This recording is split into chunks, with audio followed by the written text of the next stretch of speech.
Okay, now, and over and above this, 3 years ago, I remember very clearly, 3 years ago, a Chinese temple was demolished in Bukit Mertajam. The Bukit Mertajam MP Chong Eng was on the ground trying to stop the demolishment. They succeeded. Only part of the temple, part of the Chinese temple was demolished. Immediately on the next day, Lim Guan Eng, he stood outside Komta, outside the former Chief Minister Ko Su Kun's office, and he staged a protest. But now that he is in the very same office, he sings a different tune. Lim Guan Eng should be here today with the people of Kampung Buah. He should be consistent. Lim Guan Eng should be consistent. When he was in the opposition, a different set of rules apply. When he is the Chief Minister, he sings a different tune. We are talking about the heritage of the last remaining Indian settlement in Penang. We are not talking about dollars and cents, but for Lim Guan Eng, he has got, I do not know, he has to make sense out of this.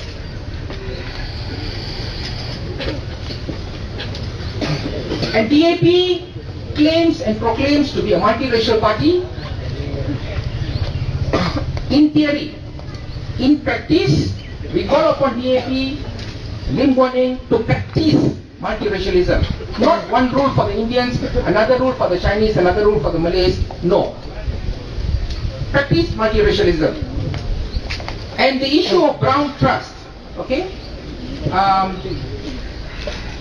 I was born in Praia, but I was brought up in Kelantan. I never really lived in Penang. I am not too familiar with Penang. But my mother had bought a house in Brown Gardens, which is nearby here. And Madam Brown created a trust. Okay, this is a very important point. Madam Brown created a trust. This is a legal point and a very important point.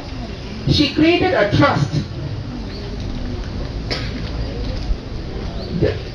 From my research, that this was all basically coconut plantation, and Madam Brown, the owner of this coconut plantation, this Kampung Buah, yeah, at that time it was something else, no? So she created a trust in favor of the workers who worked in the plantation then, maybe about 150, 200 years ago. See, according to law, a trust is a trust.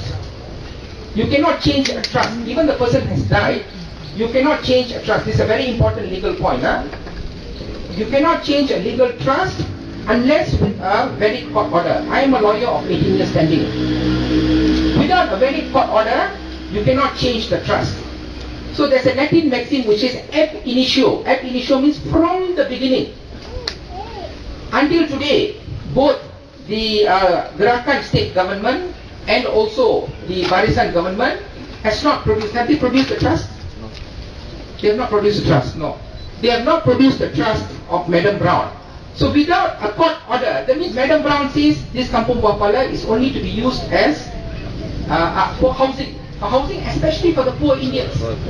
For the poor, housing for the poor Indians, her former workers. So when you want to change a trust, you need a valid court order. Now I asked Lim Guan Eng to produce this valid court order and give it to Mr. Sukumaran within 1 week from the date today. Otherwise, he will be presumed to be aiding and abetting a fraudulent land transaction. We want to know, where is the trust? Where is the court order doing away with the trust? The trust is now done away with.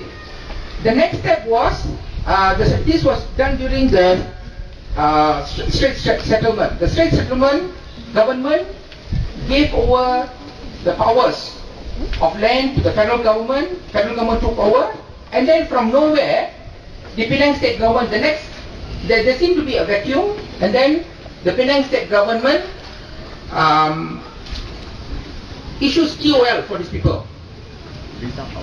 Without their residents' knowledge, they issued TOL.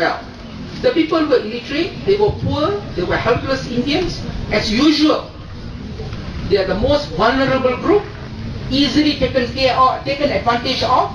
They are soft targets.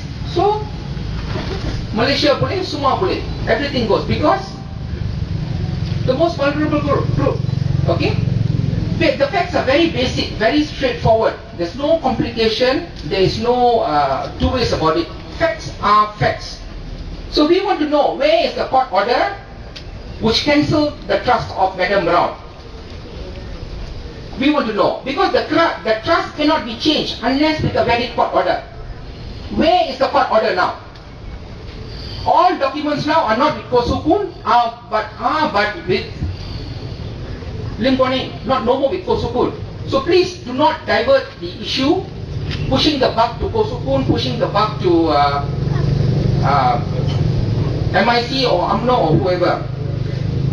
And then we have the why we are very serious about Kampung Buah today.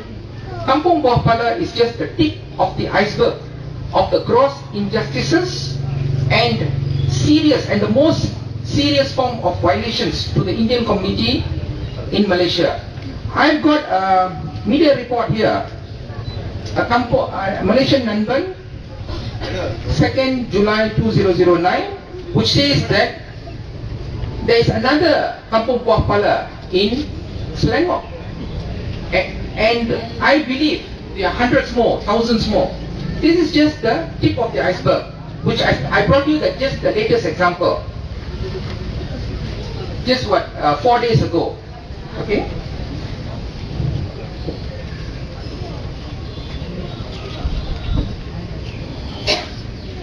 I also call upon Lim Guan Eng not to hide behind the federal court ruling, the federal court judgment, because the federal court judgment is one thing. Section 76 of the National Land Code and Section 3 of the Land Acquisition Act runs parallel. So even if Lim Guan Eng acquires this land and preserves it as an Indian cultural village, it is in no way a violation of the federal court judgment, because this is the almost absolute powers. Only Lim Guan Eng has the power, not the Prime Minister, not the Cabinet. Nobody has the power. Okay? Okay, then my next point is, when it comes to, you see, in Penang, there are so many Malay villages. There's a Pu Kongsi land scheme, the well cave, okay, the well key, okay. These are all traditional villages of the Chinese, of the Malays.